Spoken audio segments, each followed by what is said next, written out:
Hello and welcome to a brand new video, and today we're just going to discuss the concepts of universals and particulars and their relationship to one another. And the debate over universals and particulars is one of the most enduring discussions in all of philosophy. And the question is whether concepts or properties exist independently of individual objects, or whether everything is a particular. And the universals, if you don't know, are basically what particular things have in common with each other in terms of like abstraction. So you can see all these books behind me share the universal of bookness, or that all humans share the universal of humanity. And particulars, on the other hand, are the concrete objects themselves, like each individual book.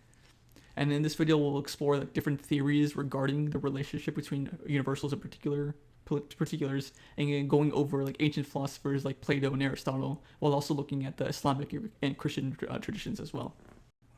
So Plato believed that there were objective and eternal forms that exist independently of the physical world, and basically that's the concept of his allegory of the cave, which depicts prisoners who have been chained inside a dark cave since birth, and they're only able to see shadows cast on the wall. And the shadows represent the imperfect and ever-changing physical world, while the true reality, the world of forms, exists outside of the cave. Just how the objects are being casted as shadow into the cave, the real world is outside the cave, and that's the world of forms. And according to Plato, just as the prisoner who escapes from the cave sees the real world for the first time and gains true knowledge, the philosophers are the ones who understand the forms and attain true wisdom.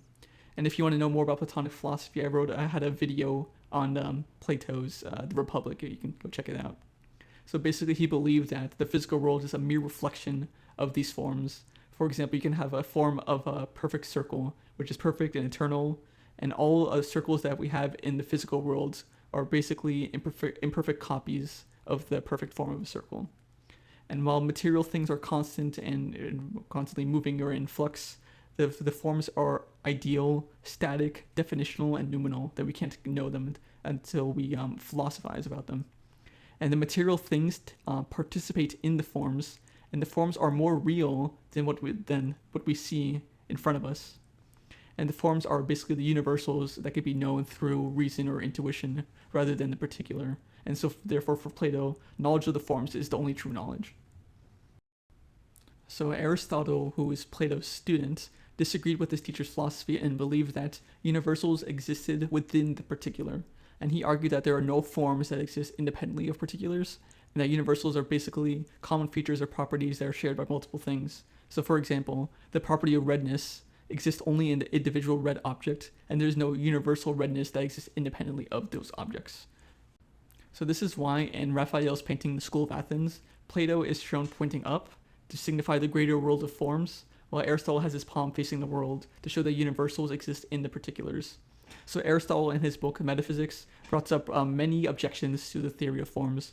So firstly, he says that there is no seemingly limit to the amount of possible forms, as such it seems like impossible or complicated, and it doesn't really provide a good metaphysical explanation of the world.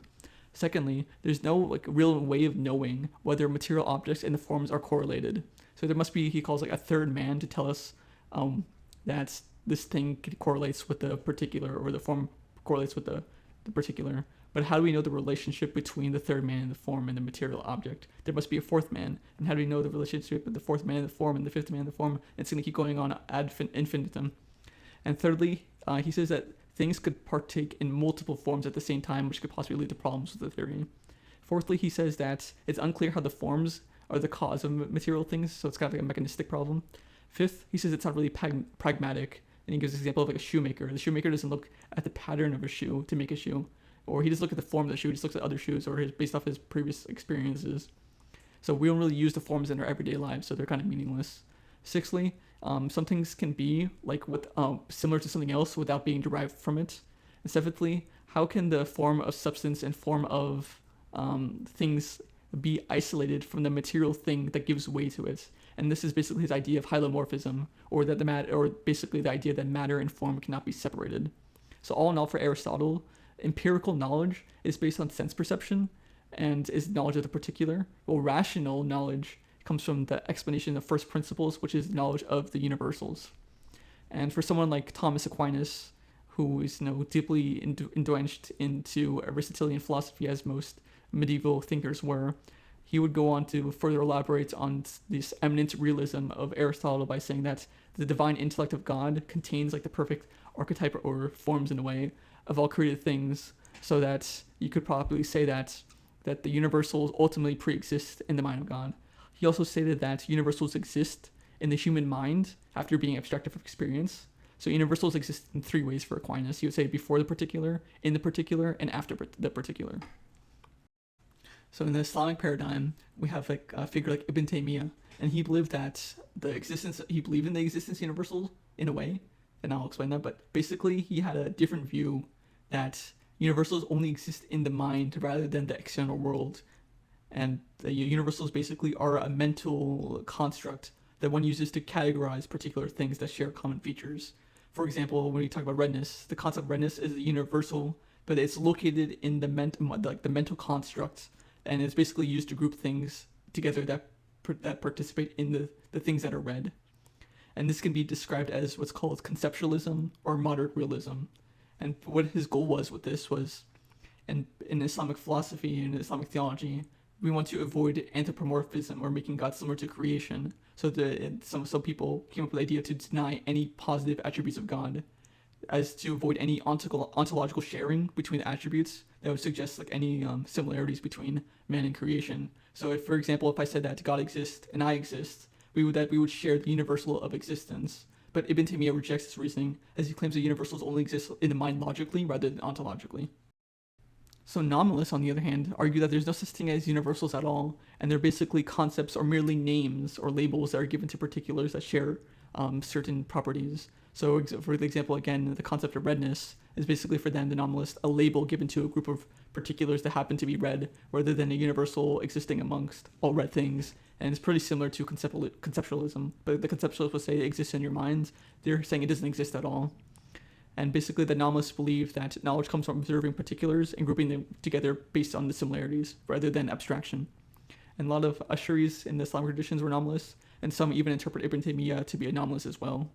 And there's other famous nominalists such as Thomas Hobbes, and in the Christian tradition there's William of Ockham, who's known for Occam's razor, which is the idea that the simplest explanation is most likely to be true. And I guess for William Ockham, that the nominalist way of saying that there's no universals would be the simplest for him.